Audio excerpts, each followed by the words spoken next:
Hello, everybody. Welcome back to the Kendra Crump Show, aka the HNIC Show, because I am the head nigga in charge. All right, put some respect on my name as usual. So this week, guys, I love doing interviews, and I am always finding random people who have a large, nice following, people who, inspire me, people who are like, wow, okay, definitely gotta get you on. Let me get first dibs. Even if I'm not first, let this be like the best that people will try to encounter, So this week, I've come across this young lady, guys, I work at the airport, and came across her. She was just walking, minding her own business. And I'm like, oh, I got to stop her. Let her know how fly she is. Because, I like to give people compliments. I like touching people and everything else. So I said, wait, let me stop you real quick. Because, y'all, this is a chocolate beauty. Just beautiful. Ball. It made me say, I'm going to chop my dreads off and go ahead and be like her so we can be twins, right? But I don't know how it would have looked. It would have probably looked crazy. It works. You can't do it for everybody. You can't do it, so. and she has a very flat stomach. Now, my stomach's flat, on a good day. Okay, this bread I'm eating, it's not it's not flat as much as I thought, but it's still a good day. I can wear a crop top. A lot of y'all can't. Okay, stop that. Back to the story. But she has body is, look, you can tell it's a natural body, all right? She's not going to Dr. Miami like some of you hoes are out here, okay? This is all natural. And if it's not, then just say it's natural for this purpose of this interview. So yes, ladies and gentlemen, Miss Quanice Jackson, she is, we're just going to dive into her. I just had to stop her, and I was like, oh, wow, she's got a large following. Okay, let me go ahead and jump on this train of, being part of the fan base. Okay. Cause I'm like just amazing. And then guess what? After I stopped her, a couple more people said, hey, you look fabulous. So I started a revolution. All right. So yes. So I hope that was a nice little introduction for you and everything. How are you doing, Queen? I'm good. How are you? That was a great introduction, by the way. Very flattering. Have blushing for the rest of the day. I mean, it's what? I think the thing is when you see greatness, I think, or just beauty or whatever, there's nothing wrong with going up and saying, hey, you know what? You look fabulous today. And I love giving compliments, because I know when it comes to women, a lot of women it's like a competition in a sense. They don't want us up here sit and let you know, hey, I think you're pretty, or, whatever it might be, so I just love saying something, no matter what it might be. So let's go ahead, get started. Where are you originally from? Originally I'm from Maryland, but I currently reside in Georgia. All right, then, Maryland. So the DMV area. How far? I know there's a city in Maryland called College Park. How far away was that from your hometown growing up in Maryland?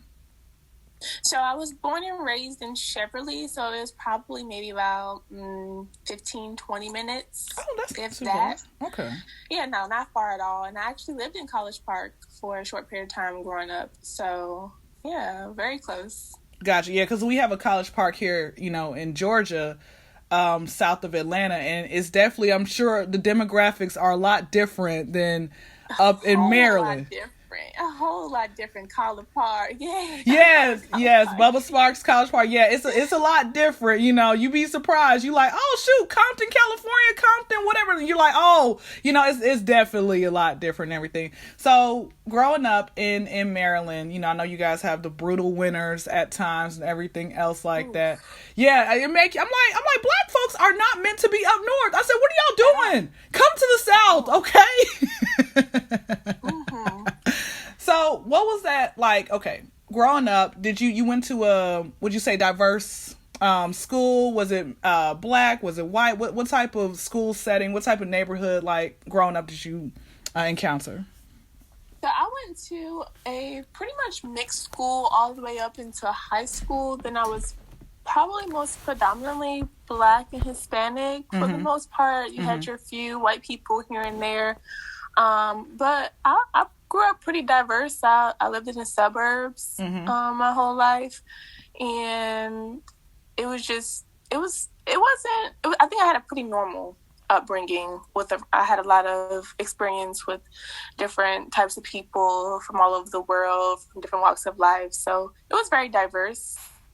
Got it. And when you were child going into middle school, high school, did you do any extracurricular activities, or were you just mainly like book smart, kind of staying away from the boys, or what was that like? Oh gosh, I was a handful. I did ballet, tap, jazz, lyric, hip hop, gymnastics. I was a cheerleader. I attempted to get into track, but running wasn't my thing. But I definitely stayed out of the boys' faces. I had a lot of male friends because I was somewhat of a tomboy. The girls kind of really didn't like me that much. Of course, they never gonna do that. Of course, I understand, honey. Oh, that was the thing. And then I had a. It was kind of tough at first because I was bullied a lot all the way up until like 10th grade when I decided to cut my hair off. But I never really had a problem with I wasn't fast in the ass at all. I just had a lot to do with my upbringing with my mom. And then, of course, they didn't like dark-skinned girls. Of course. Yeah, dark skin was not in back then. So, they wanted a light-skinned, pretty-eyed, long hair female, which was fine. It helped me out. I stayed out of the way. I kept my virginity all the way until I graduated high school, which was great. Woo! Yes. Go ahead. Everybody my age, they all got kids half their age at this point. So, this unpopular opinion is the truth, though. It's the truth. Yeah. So I kind of stayed out the way. I did what I had to do. I graduated with my virginity. Okay. Go ahead. But listen, that makes two of us, sis. That makes two of us. Okay. I left. We're a rare breed. No, but here's the thing. I'm about to give you an even rarer breed. I'm still a virgin. So this is. Oh, I know you learned. No, I would show you my hymen, but you gotta pay a little money for that. But no, it's I'm still one. Okay. But no, you know what? It's tough because the problem is it's like you get overlooked in a sense, or people after a certain age, guys don't really care to take a woman's virginity. It's like, especially when you you pushing 30 or whatever else it may be, or you 40 years old. They're like, okay, ma'am, should have done something about that, or sir, you should have done something about that, or whatever else it may be. So it's always amazing when you come across other walks of life who decide to hold on to their virginity. They're not just out there and everything else. If I wanted to be and stuff like that. But I realized after much trial and error, and it was like God blocking it every time. God would always block it, man. So I said, let me just go ahead and be successful and worry about doing that type of stuff later. So. Yeah, big props to you. Wow, that's amazing. I give you big props. Hold on to it. Hold on to it as long as you need to hold on to it, because that is amazing. I wish I did hold on to it just a little bit longer. Do you feel like the person that you did lose your virginity to, do you feel like, okay, were you tired at that point? Were you like, okay, I feel like I'm ready? Were you just in a bad state of mind? It's so many different factors that end up happening after, once you reach a certain age. I personally felt like I was ready for me, for my curiosity. I felt like I was old enough. I took all the steps and precautions that I felt like I should have.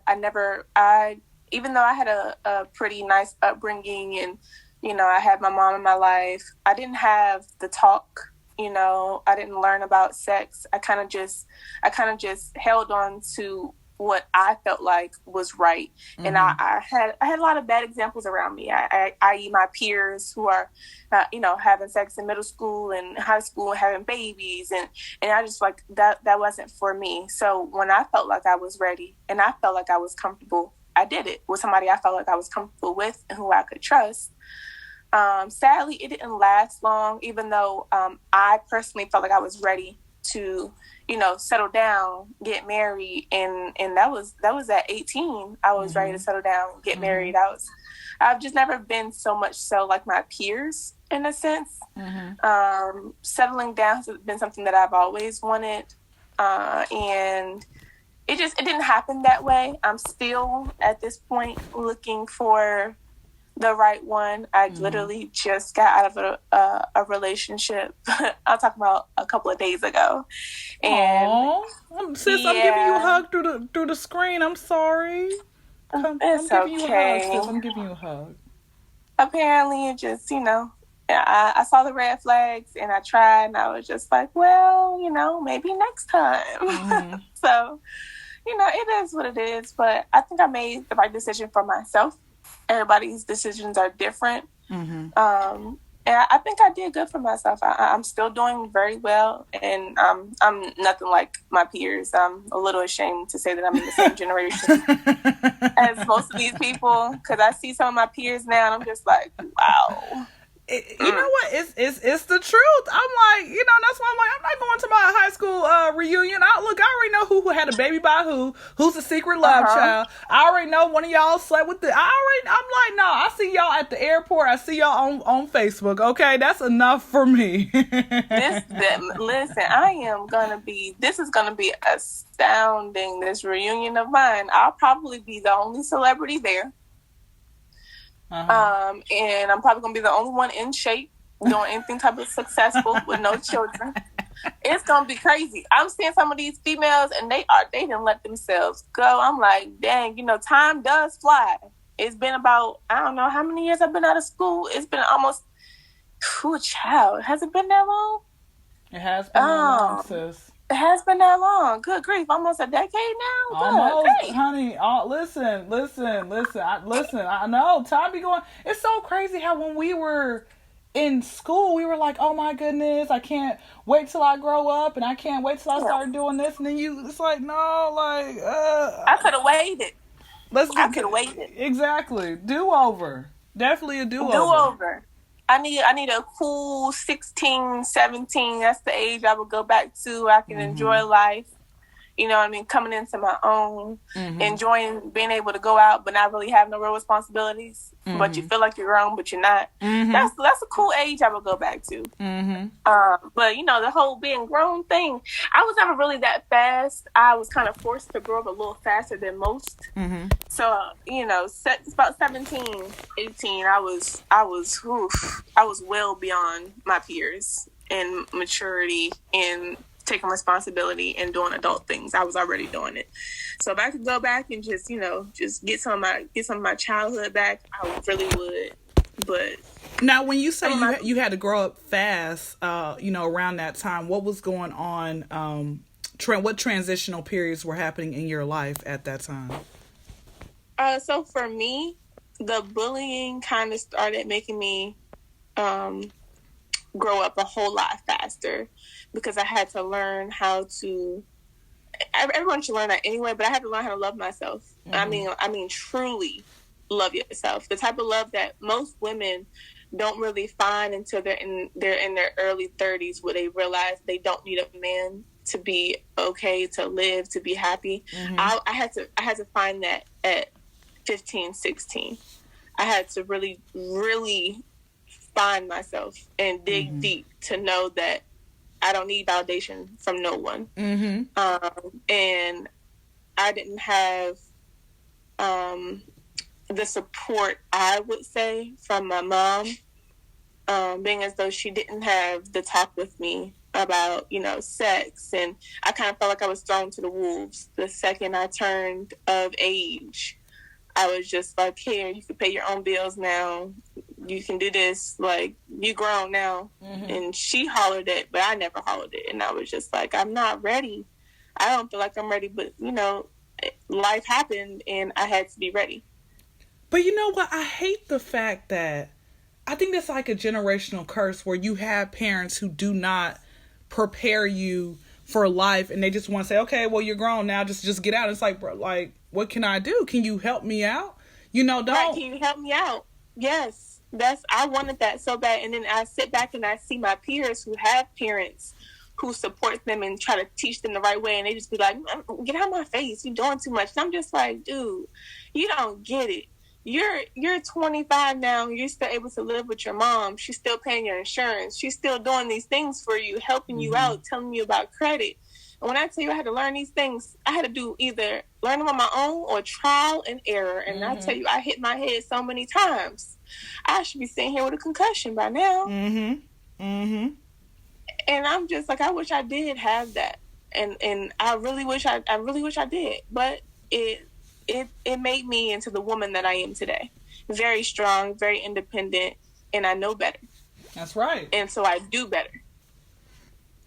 Now, let me ask you this. What are, like, okay, did you ever have a conversation, a heart-to-heart, conversation with your mom and say, hey, Mom, I when you threw me out, to just pretty much fend for myself, it really hurt me? Or you guys still haven't had that conversation? No, we still not have had that conversation.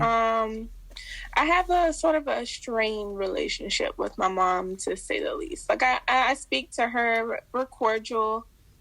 We just don't have that relationship that that mom and daughter, quote unquote, relationship. Same we don't here. have that. Same here. She's still my mom, and I will always respect her in that sense. We just don't have that, that relationship that some people have with their parents. We just don't have that, and I've come to accept it because older people, when they get old and set in their ways. Yes. And I am a strong believer in not trying to talk to someone who don't really want to hear the truth, because it would then more aggravate me if I'm trying to get my point across and you're telling me, well, that's not what was going on, but I'm telling you those are my feelings, and you can't like minimize my feelings. You can't tell me that that's not how I felt or that's not what was going on, because it happened, and I'm telling you that's what happened. So I don't feel like, having that conversation, because it's just going to go down the drain or things will go left. And I'm grown now, so I don't feel like I should have to sit back and be quiet and just take whatever she says to me. So that's a conversation that we'll probably never have. I feel like it is what it is, and I am who I am because of it. So, I make the best of it, and I don't like to be a victim.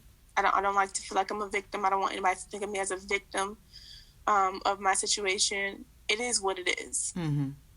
And I'm glad you think I'm glad you actually have that mindset and you have that thought process, because, I'm sure we all have like certain relationships that we wish could be better, certain things that, wish that could have happened. But, if you keep harping on that, you're not going to be who you are. You're not going to be that radiating, that sunshine. I'm pretty sure if you would have had a dark cloud the first time I met you and everything else like that. So, yeah. And you can't, and you never know what goes on with that parent as to why they are that way. They probably are dealing with their own internal demons, and, hurt people. And I'm glad I can definitely relate to you about that, because I do as well have those issues, with my mom. And I'm like, I wish, our relationship was better, and I've tried and stuff like that. And you just pretty much say, you know what? Hey, you know what? It is what it is. I love you. And sometimes you have to love people from afar, so they won't bring, the negativity out of you. Especially like you really you really, as I'm continuing talking to you, you really did have to grow up and deal with a lot, like with the bullying. You mentioned, with your chocolate skin. Was it your hair? Was it your lips? What else was it that, you mentioned the girls were upset with you, or they wanted to be catty because, the guys like me and they don't, what was it all those other factors that played into it as well? So initially it was just being dark skinned. And, you have the popular girls who are all pretty much light skinned or of some other race that all the guys wanted. So, they would just be mean, just to be mean, because kids are mean. And it went from, just the girls being mean to the guys being mean. And it was the guys that, it was the guys that were being mean. It was even the ones who would tell me that they would like me, but when other people were around, they would hop on them bandwagon. Oh my gosh. Sis, yeah. I feel like we live the same life. Let me find out, like, we live the same life. Oh my gosh.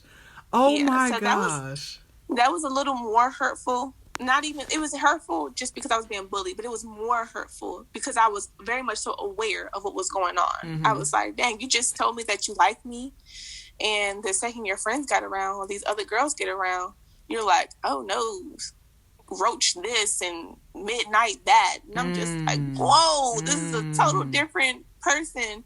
And then from there, you know, from that situation, that taught me to be tough. I had to become resilient. I had to, you know, I had to stand my ground. I had to make this hard outer shell that I really wasn't, but I had to become that so that I could defend myself because there was nobody to defend me. And then, you know, 10th grade, I decided to cut my hair off. It wasn't a fashion statement. It wasn't a trend. I was just tired of hair. I was tired of my hair. My hair was long and thin, and I couldn't do anything with it. I was tired. Oh, really? It was thin? Is that hereditary, or what was, why was it thin? I don't know. I have fine hair. So naturally my hair was already like I don't have like 4C hair. I don't have that nice thick grain of hair. So it was just like a wavy type of ordeal. My mom's hair is kind of thin, so I'm guessing it's just hereditary. Possibly hereditary. Yeah, so I was just like, okay, well, you know, it's pretty, but, you know, I can't afro it out because it ain't nothing to afro out. I can't, you know, all I could do was wear it bone straight, and that's all I could get out of it was it being bone straight. And it's like, I'm getting tired of this. So I just decided to cut it off. And when I cut it off, you know, apparently it was mind-blowing to everybody. I thought of it as, you know, a weight lifted off my shoulders and I ain't got to do my hair no more. Everybody else was like, oh my God, you're so beautiful. You look like a model, da-da-da. And I'm just like, whoa, where is all this coming from? I'm getting compliments from people who never talked to me before. People are like, oh my gosh, I love it. You're so pretty. You have a beautiful head. And I'm just like, this is weird. All the guys want to talk to me. Everybody want to be my friend in public. You know, this is crazy. I'm getting all types of attention that I was not getting before. But I stayed true to myself. And everybody that wasn't talking to me before, I didn't talk to them. We not friends. Because just 2 days ago when I had some hair on my head, you thought I was the ugliest thing. Exactly. On this side of the potatoes. No, baby, we can keep the same energy. Thank you. And I'm going to keep it pushing. And from there, I gained so much confidence. And then it just got worse. So even after becoming quote unquote pretty, not that I wasn't pretty before, but after I gained my confidence, the females did not like that at all. From that point on, I fought almost every couple of months. I fought somebody. And that's what I was just about to ask you. I'm like, did you get into, you know, some brawls, or were you like, no, I'm just gonna ignore these people and everything else? Oh yes, the fights they came in left and right. One girl, when I transferred schools, I probably went to maybe about 5 schools. Wow. Through my high school years. Oh yeah, I probably transferred about 5 schools through my high school years just because of all the fighting that I did. And honestly, I got one real statement out of a girl, and her words were, "She think y'all that's why I don't like her. That's why she did not like me." Really? Those were her exact words. And I was just like, this is crazy. So I fought her, and she got beat up, and she brought 10 girls to come jump me. I was just about to ask you that, if you got jumped before. Okay. I did not. I ended up not getting jumped because the school took their precautions or whatever the case was, and the police was called. But needless to say, she got beat up. Because if you didn't get beat up, you wouldn't have brought 10 girls to come beat me up. So, you know, but nevertheless, that was never a reason for me to fight you because you felt like I think I'm all that. No, baby, you think I'm all that. But I am all of that in a bag of chips. But thank you. I very much so appreciate it. But yeah, the fights were happening all the time. And I was with it. I was with all the shits. I wanted all the smoke because I had gained my confidence. I could defend myself, and I mean really defend myself. It wasn't just all talk. At that point, if you said, look, breathe wrong in my direction, I wanted to fight you because I had got tired of being bullied. I was at my breaking point. And, you know, some people, it doesn't end so well from them. Some people commit suicide because of bullying. Some people just let it continue to happen. And then you get people like me. I stopped that shit in its tracks. And when I seen people being bullied, I stopped it in its tracks. I became that person. And, you know, from there, I mean, I think that had a lot to do with who I am today. So here's my question. If I need a bodyguard, okay, can I, cause you know, we both on the, you know, you already, you know, you out there. I'm trying to catch up like you, but when I pop off, can I use you, pay you about $5,000 a week, you know, to be my bodyguard? Hey, very much so. Listen, I've always been the one in the group of friends. If I've ever hung out with anybody, I don't drink and I don't smoke. That's good. So I'm always the one that's the DD, always the one that's sober, always the one that's making sure the people who I go out with are safe. And, you know, nobody's being taken advantage of, nothing's happening to them. Because, you know, you have the friends that go out and there's always one that's popping slick at the mouth all the time, ready to have somebody fight them. I'm always the one that's like really with the shits. I be quiet. But if somebody swing, it's probably going to be me. Because I be sober. So I know exactly what it is that I'm doing. I don't never want to be drunk, high, in a different mental state, and I can't comprehend what's going on. No, I know exactly what's going on, and I be with all the shits, and I want all the smoke, and I keep an altercation in my pocket, and I'm always ready for it. Oh now, my gosh, you know, with age, you are a vibe, sis. You are such a vibe, like amazing. Now, with age, you know, I'm trying to get out of this state of she can get it. I'm trying to get out of that mental state because, you know, you get older and you become wiser. And you learn to deal with people accordingly. And everybody is not civil. So you got to deal with them accordingly. And, you know, some people you could press charges. Some people you got to lay hands. Some people you got to curse out. It just depends. That's now, true. As I've gotten older, I have possessed a firearm. Good. And I'm good with it. I was gonna say, listen, listen, your name is gonna go on a shirt, bozo. Okay, like. Okay. That's a mental note that I just, you know, it's the quiet ones you gotta look out for because I don't like to do the arguing thing. I don't either. And it just depends on what side of the bed that I woke up on that day. That's right. And if somebody then stressed me out and you might just catch the short end of the stick, leave people alone and be safe out there. Because if you come across me, you don't know what you're going to get. Sis, you know what? You just too cool. You are too cool, sis. But no, I was gonna say, since you don't partake in any, like, you know, drugs, alcohol, that means you can like sell your urine for all the people out there who have dirty pee and they gotta, you know, go to get a drug test. You can sell it, you know, make bank off of it. Look at you. Okay. Look at you. Listen, I might have to get into that. I think you should.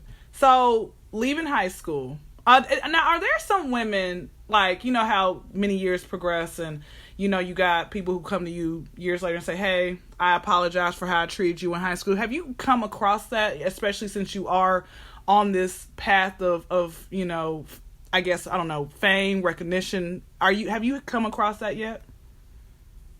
Actually, I have not.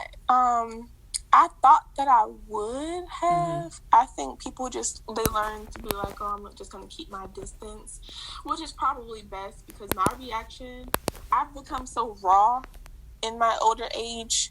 I've become a little raw with how I come across people. And that's probably why my friend group is so small, because you can't be sensitive around me because my mouth is reckless. I don't really have a filter. And I just feel like people have normalized not being truthful to one another. I don't give a fuck about how you feel, what you got to say, or if you're sorry or not. I don't care anymore because you were wrong and you knew you were wrong. Exactly. But now you see that I'm successful and I'm doing great in life. Now you want to be on the bandwagon. Like, hey, girl, I seen this. I just hope everything's good. Girl, fuck you and your good wishes. Give them to your mama or your grandmama, whoever. Make you feel better. And I just keep it pushing. It's less energy for me to try to, kiki and haha. You remember? No, bitch, I don't remember. Have a great day. Or not. I don't give a fuck. Sis, I should have met you a long time ago. You are amazing. You are really amazing. Leaving high school, you went to college, correct? Or did you go to the workforce? Or what was like life for you after high school? Your sound is getting so far away. I don't know what's going on. No, but it sounds really far. Is it better? Yeah, now it is. Okay, yeah. Cool. I was saying leaving high school. What was the... did you go to college? Did you go to the workforce? Like, how'd you get into where your career is now? Oh, man. So I wanted to go to college. And that didn't happen right away. So I took a year. I was working for my first year out of high school. And then I've always been an alpha female. That's kind of just been my thing. I said I wanted to be a police officer or I wanted to join the military of some sort. I wanted to be in a uniform because I felt like I had what it takes. I felt like I was a big dog. Something had to give. So after a year of working, I was just like, this ain't it. I don't want to just be working 9 to 5. This is crazy. I don't want this. I joined the Army. Oh, thank you for your service. Thank you for your support. I joined the Army and, I went to basic training, and that was great. Definitely helped me out. It's definitely a great experience that I would do all over again, which I already have. I've been in the Army for about 6 years now. And in the past year and a half, I became a drill sergeant. Okay. Yeah. So that's kind of just been my niche. It's something I've always wanted to do is become a drill sergeant. I fell in love with my drill sergeants when I went to basic training. I thought they were amazing people. So I said I wanted to be an amazing person. And that's what I did. And after that, I said I was going to move to Georgia. I didn't have any family in Georgia. I didn't have like a support system. I had a job at KinderCare, which is a daycare. I know. Yeah, I know KinderCare. I'm familiar with it. Yeah, and I called. I set up some things. I was like, hey, I would like to move. I'm moving to Georgia. I would like to transfer from one city to another. Trying to cover all my bases again. At this point, I am, 20, 21, somewhere around that age. And I'm like, this is not something that people my age do. They don't make big moves like this. They still in college, still staying with their mom, still just doing basic things like children things because they're not adults because they're still not adults now. That's so right. I can only imagine what they were doing at the age of 20, just, right out of high school. And so I'm like, okay, I'm in the Army. I'm transferring this job. I'm going to move to Georgia. I literally pack up anything that I can fit into my car. I move down to Georgia. I move in with a coworker. I tell her, hey, I need about 2 or 3 months to get on my feet. Do you mind? She's like, no. I'm so thankful for her. Literally 2 months went by. I got my own apartment. And, from there, I was just like, okay, I don't want to work anymore. I was having issues at my job because, there was a teacher there. She was like hitting on the children. I told, as I reported her as I was supposed to. She started threatening me. I didn't have a car. Yeah. I didn't have the car at the time.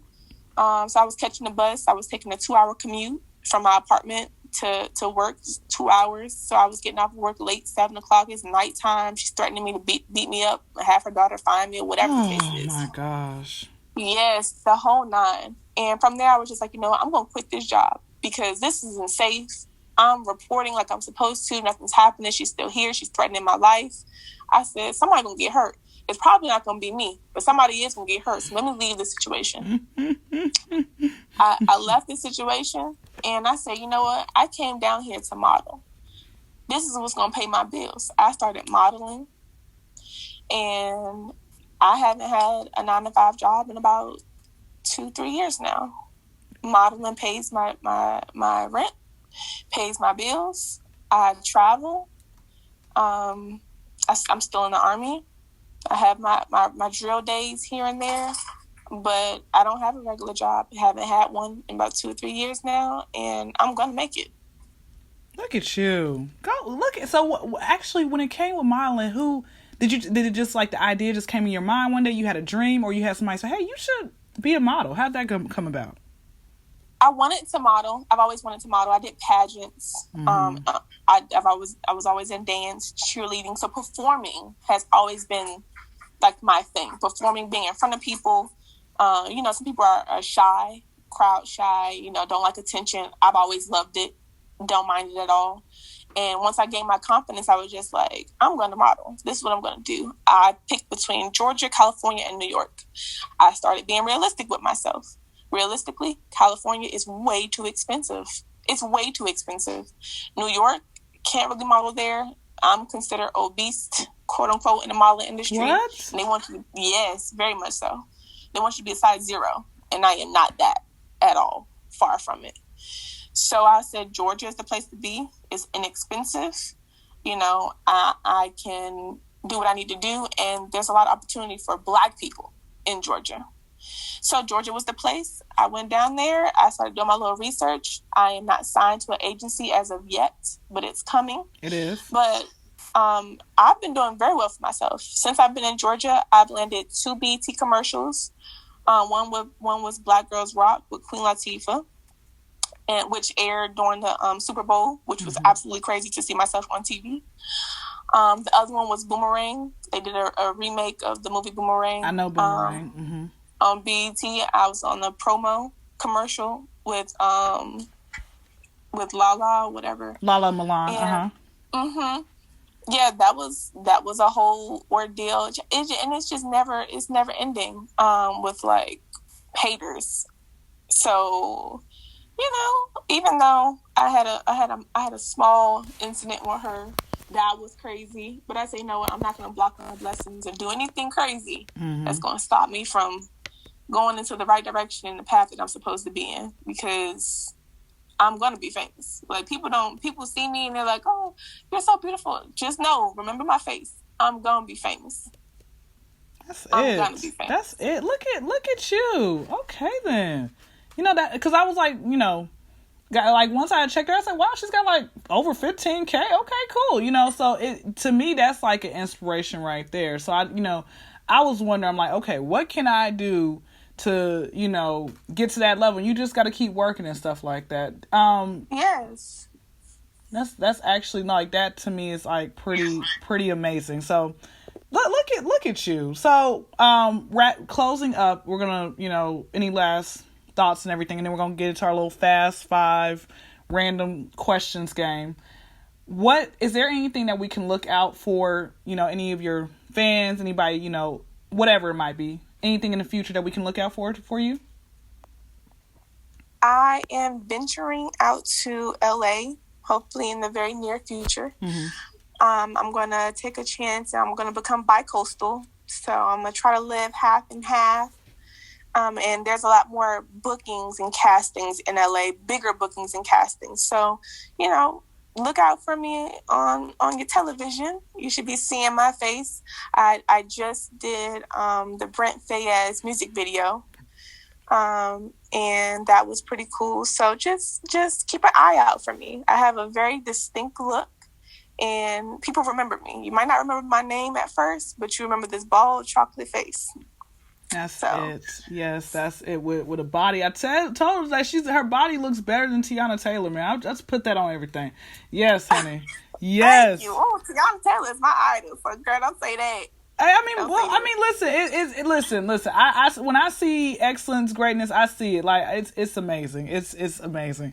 So, let's go ahead and give into our fast random polling questions, and then you can give your socials out and all that good stuff, and we can get out of here. All right. So you mentioned earlier that the type of, you just got out of a relationship and everything else. What is and you don't have to list every characteristic, but what is your ideal man that you would like to have to, sent to you one day? Well, child, I need him to be 6 foot plus. Let's start there. Okay. I need him to be fine as hell. I need him to be loyal, faithful. I need to know that chivalry is not dead. That's what I need. If you can give me those, I'm sold. Because I've been ready to settle down and make some little chocolate babies. You know what? Your list is simple. You didn't. Your list is very simple. It's simple. Very simple. What if he smokes cigarettes? Is that okay? No. Okay. So you listen. That's why I say, man, you got to be descriptive. You got to be extremely descriptive.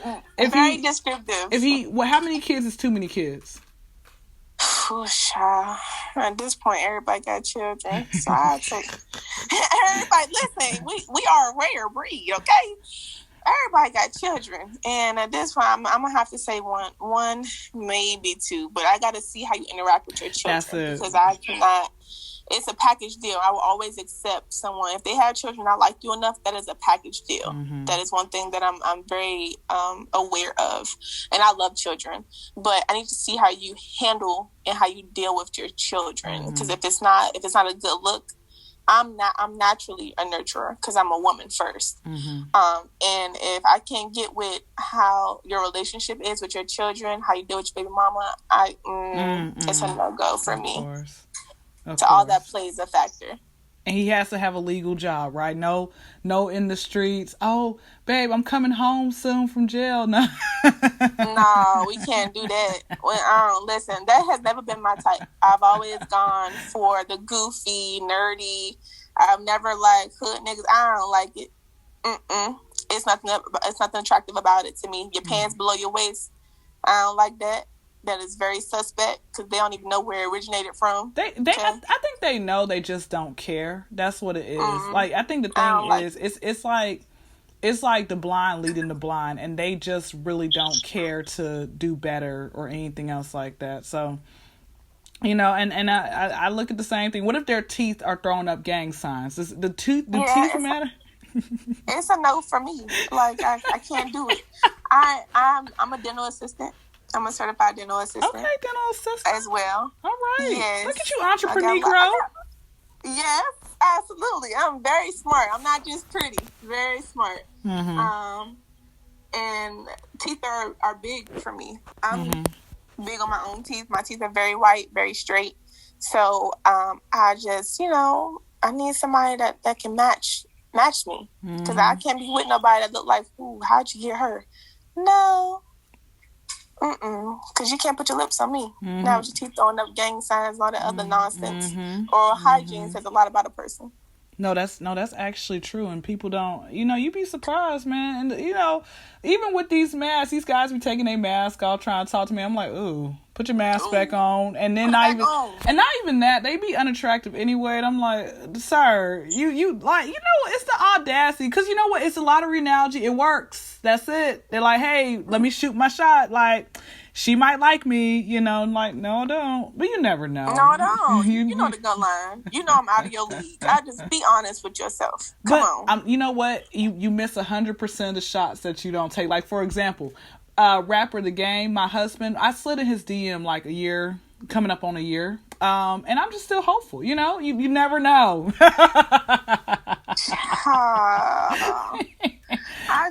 But that don't mean you out of his league. That's not what that means. It be men that come up to you, you just know good and well.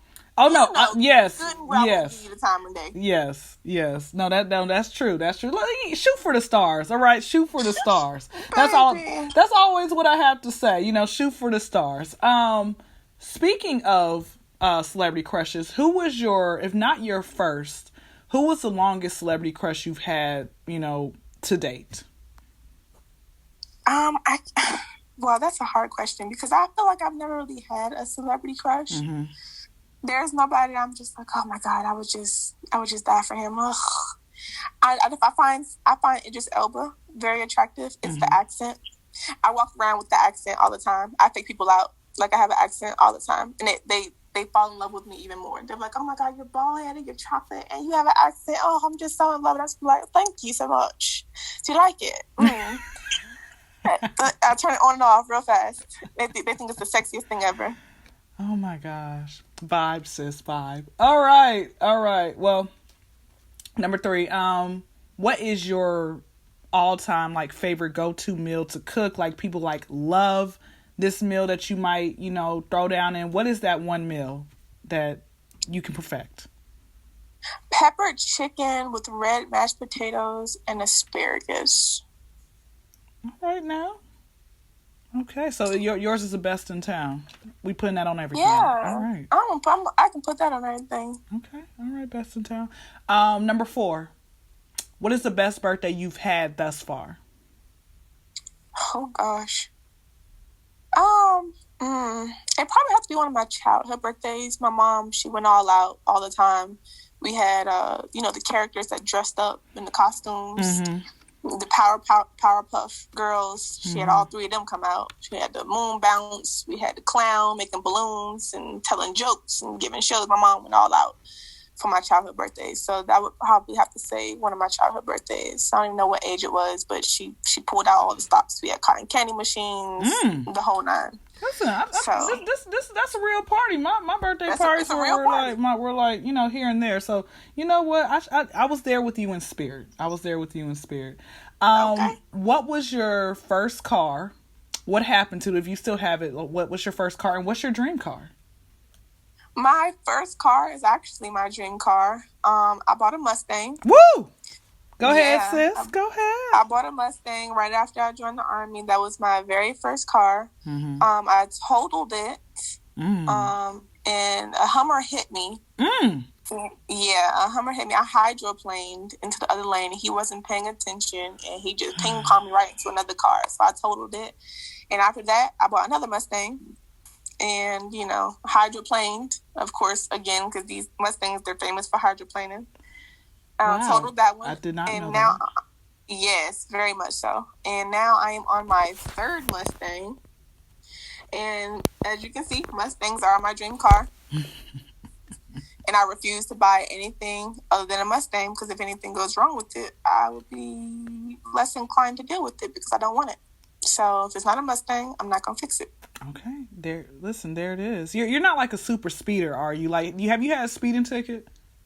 Oh, I've had one speeder's ticket, and it almost got me locked up. So whoa, yeah. Wow. What did you? Yeah, did you have to use the restroom, and you were just like upset, or what happened? No, I was trying to help a friend get from Atlanta to Macon to pick up her daughter to take her to go to the airport. And it was like, 2:00 in the morning. So there were no cars on the road. It was dry outside. I just happened to, run past Macon police. And they was sitting in the cut.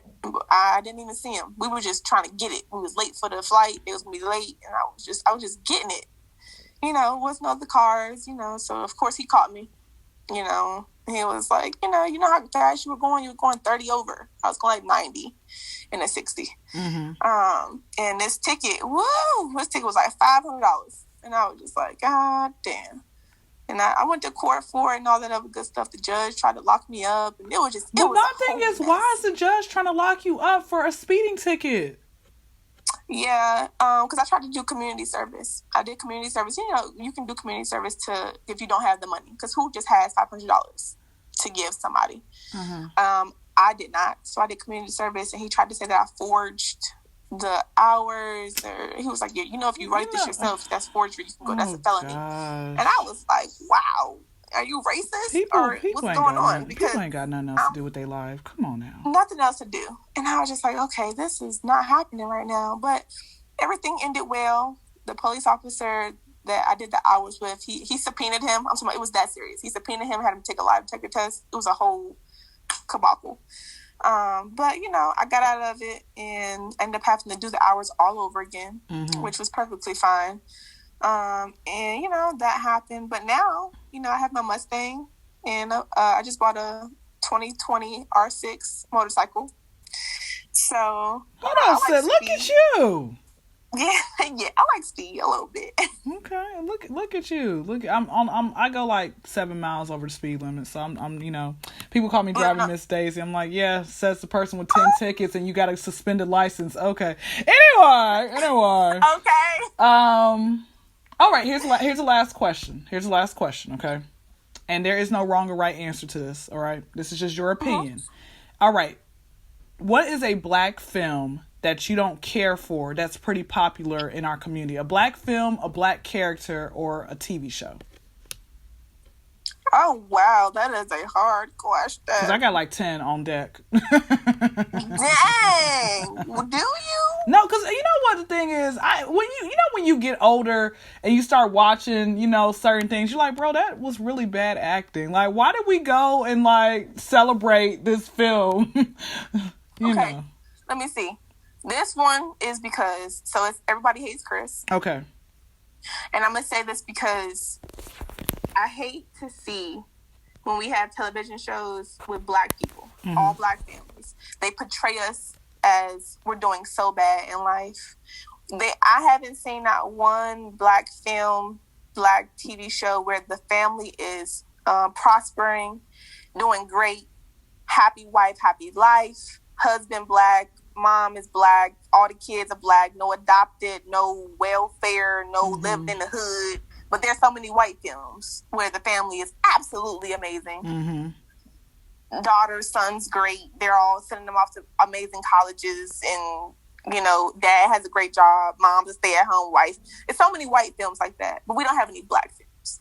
And they just continue to make these black TV shows, films, and the black families are never doing absolutely amazing. I mean, in all aspects. So Everybody Hates Chris is probably the one that I don't care for. Yeah, I won't even watch it. You know what? There were certain things, like, as the seasons progressed, I was like, bro, this is really racist. Like, there was something, I just, like, after a while, I had to kind of turn it off. I'm like, the teacher would say certain things. I'm like, oh my gosh. Like, Chris Rock had it pretty hard. I'm like, that to me, who's writing this? I hope it's not a black person writing this. Who's writing this? Like, so that was my thoughts for it. That is probably one show that you couldn't pay me to watch. For what? Got you. Okay. I'm going to give you my like 5 or 10. I didn't care for Honey. That wasn't, I didn't care for that. Superfly, the 2018 version, was bad.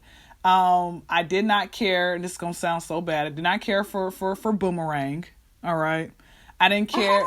I did not care for Shanae Jenkins, Mama Payne. I didn't care for that. Some of Tyler Perry's films, did not care for that, so, I'm like, nah, that joke isn't funny. Okay. All right. Well, we are coming to an end. Go ahead. We were supposed to probably do only 30 minutes, but we've been having so much fun. It's coming up on an hour. Go ahead. Give out your socials. Let people know where they can find you. All right. Well, I like to keep things super simple. Literally all of my social media, all of it, is my whole name, because that's what I will be known for. You guys will know my name. My name is Quanice Jackson. If I have Twitter, which I don't get on, YouTube, which I'm starting my channel here very shortly, Instagram, TikTok, any type of social media there is, if I have it, it'll be QUANICE Jackson, Quanice Jackson. So make sure you follow me, subscribe to my YouTube, and stay tuned, because the kid, she coming. That's it. And she's talking about herself, not a baby, guys. She's talking about herself. You gotta explain that to the slow ones in the back. Explain everything. You do. But yes, guys, please, make sure you all follow her. Make sure you all keep showing love to all the creeps in her DMs. It's like you're on the Section 8 waiting list. All right, you're not getting approved. Okay. Never. Hold on, real quick question. What is the creepiest thing, if not the creepiest thing, the most memorable thing some guy or a woman has said to you, like trying to holler at you? Oh, God. Something about sucking on toes. And that's like my biggest turn off. I hate feet. I hate your feet. I hate my feet. I hate feet. Okay. So don't come at me, tell myself, let me just lick the bottom of your toe. Ew, don't do that. What if they paid you $5 million? Child, I'll let them lick my feet 2 times. Great. All right. There you have it. So yes, guys, please, and make sure you all, if you're not already, please subscribe to my channel. If you haven't, don't be that person. And guys, don't be that person on either one of our pages where you sit here, you like all of our photos and stuff, and you don't even hit follow. Don't be that weird creep. Okay. What is it with that? You know, after the third like, you better follow. Okay. Just saying. I'm just saying. All right. And signing out.